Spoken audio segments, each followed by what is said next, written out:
up, everybody? Good afternoon, ladies. Good afternoon, ladies. I'm talking to y'all in my women's group, but I'm also speaking to those that are watching on YouTube. So ladies and gentlemen, if you're watching, go ahead and make sure you hit that subscribe button to make sure you get an update and a notification bell to get an update on all of my amazing videos and content that I'm bringing to you guys. But today is an amazing day to be awesome and fabulous and just live your best life, your best abundant life. Today I'm going to talk to you guys about living in where the action resides. Living where the action resides. You know, I talk to people all the time about love. Okay, I talk to people all the time about love, whether it's love that was lost, whether it was love that they're trying to get, whether it was some type of love that they never experienced in their childhood, or whether it's about showering their children with love. I talk a lot about love every day. And you know, one of the biggest things when we're talking about love is healthy boundaries, because love, true love, respects healthy boundaries. I know you guys have listened to me talk about boundaries over and over again, but I'm going to talk about them again today. Okay, so surprise, we're going to talk about boundaries again today, but not a whole lot, because I want you guys to be focused not so much on what people say. You know, we live in a world now where people do a whole lot of talking. Okay, people create Facebook pages, they create Instagram pages, and they create fake Instagram pages and fake TikTok accounts and fake Facebook pages and fake this, fake that, fake this, because people, they want the world to see them as somebody that is perfect. And the reality is nobody's perfect. Nobody's perfect. Nobody is really better than anybody else. It's just that some people put in more effort than other people, right? And so that's why they obtain the lifestyle that they have, because they do the work. They simply do the work, or somebody did the work and passed down a legacy where people continue to live abundantly. And so I'm talking to people most of the time that they are responsible for doing the work. They are responsible for creating a life that they desire to live, and they create a life that is full of abundance and full of healing and full of joy and full of peace, and a life that they absolutely love. And so today I want to talk to you all about living and loving where the action resides, baby. Loving, true love is where the action resides. Let me tell y'all something, and this, most of y'all that are watching are women, so I'm going to just speak to the women. Can I just talk to the ladies? I'm going to just talk to the ladies for a second. Listen, y'all. Good sex is not going to make him act right. I know your sex is good. I know you do it the best. I know you twirl, flip, swing from the chandeliers, honey. But let me tell you something. Those that be swinging from the chandeliers, they still end up in toxic relationships.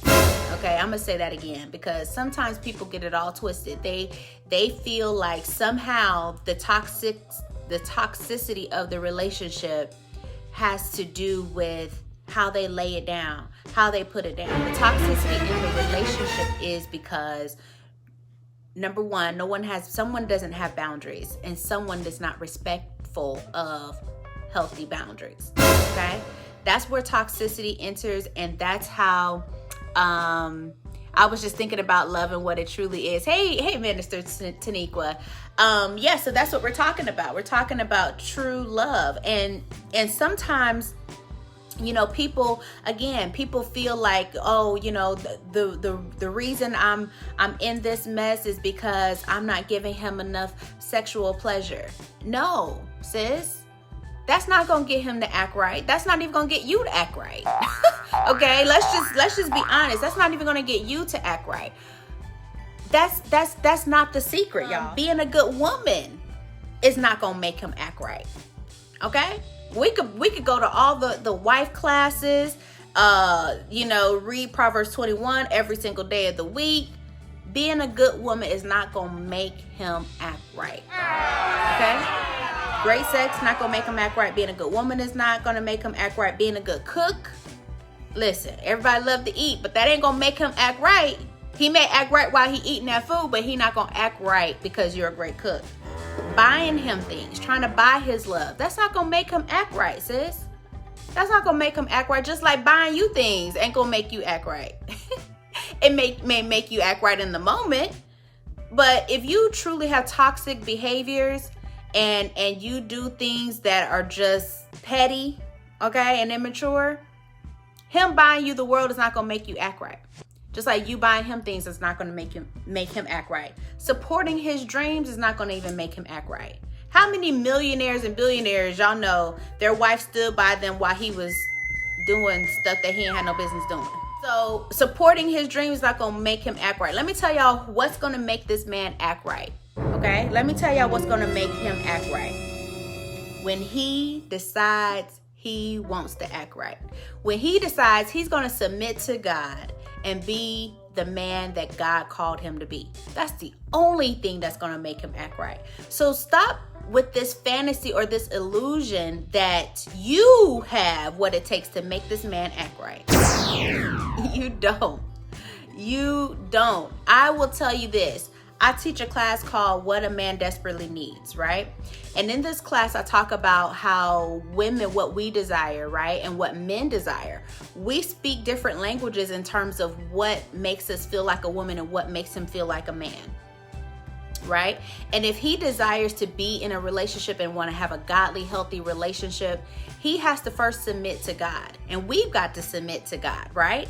We've got to submit our members to God, right? And then we date in the process, and then we get married and we submit to our husbands who is submitted to God, right? So when you get out of alignment with that, we start to think that, well, I can just make him act right. We don't need God anymore. I could just make him act right.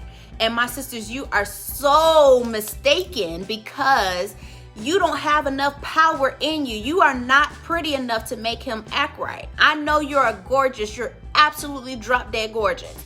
But you do not have enough prettiness in you. You don't have enough sexual drive in you. You don't have enough of cooking etiquette, culinary skills, culinary skills to make him act right. You don't have enough power in you to make him act right. God himself is going to give this man a choice to submit to him. And when he chooses to submit to him, he chooses to be obedient to God. And then that's what's going to make him be the godly husband that we all are praying for. Okay? We all want a godly husband. And even when you have a husband, you want him to remain godly. Okay? And we continue to make that our prayer, that he continues to stay committed to God. But once he stops committing himself to God, listen, all you can do is pray that he will turn back to God and continue to submit to him and want to be a man of God and a man that acts right. Y'all put so much burden on yourself, and you carrying burdens that you should not be carrying because you feel like you have the power to make him act right. And sisters, you don't. You don't have that. Listen, use all that energy and power to act right yourself. Take all that extra energy. Use that energy you're trying to get on making him be different, trying to change him. Change yourself. Lord, change me. Lord, change me. Let me be the woman I need to be. Give me the strength to know when it's time to stay and when it's time to walk away. Give me the strength to endure this challenge in my marriage. Those of you that are married, give me the strength to endure the challenges, because there's no perfect marriage. I don't care what they put on Facebook. There is no perfect marriage. And when your marriages go through the worst, because you're in it for better or for worse, when your marriage is going through the worst, you're going to need to rely on God's strength to get you through the worst, honey. Okay? And if you're in that situation, listen, ask the Lord to change you. What do you need to do? What strategies does God need to download in your spirit so that you can be the wife that you need to be through this tumultuous season in your marriage, through this tumultuous season in your relationship? And then you'll understand, wow, God really did work on me. He probably still the same, sweetie. He is probably still the same raggedy person he's always been. But now God is giving you the grace and the strength to recognize what steps you need to take. Because when your steps are ordered by the Lord, he will delight in your way. You will be now a delight in your way because now you are walking in the steps that he's prepared for you. And sometimes those steps may lead you away from this toxic relationship. And sometimes those steps may lead you to become a testimony in your relationship, for your relationship or for others. We only see in part and know in part as Christians, right? God knows our end from our beginning. God knows what the expected end is. And so we've got to just make sure we fall in alignment with that and not feel like we have to carry the burden of changing someone else. We cannot stay in the place we're in being burdened and heavy laden. God says, I will give you rest. He said, I will give you rest. Take my yoke upon you and learn of me. I am meek and lonely in heart, and you shall find rest for you. So we over here staying up all hours of the night trying to please somebody that's not willing to change, that doesn't want to change, that's not interested in changing, that's not interested in God's plan, that's not interested in God's will for his life. We've got to stop carrying that burden, sisters. We've got to stop carrying that burden, and we've got to cast our cares upon him because he cares for us, and know that he is doing a work in us. And ask the Lord, instead of saying, Lord, change him, say, Lord, change me. Lord, work on me. Give me what I need. I need you. I need you to be the woman I need to be. And we're going to live where the action resides. I done got all the way away from my topic, but we're going to live where the action resides. Now, this is the part where people get wrapped up in toxicity, right? And they stay in it way longer than they should. Is because he makes all these promises. Oh, baby, I'm going to do this. I'm going to do that. I'm going to do this. And I'm going to do that. And I'm this, I'm that, I'm this.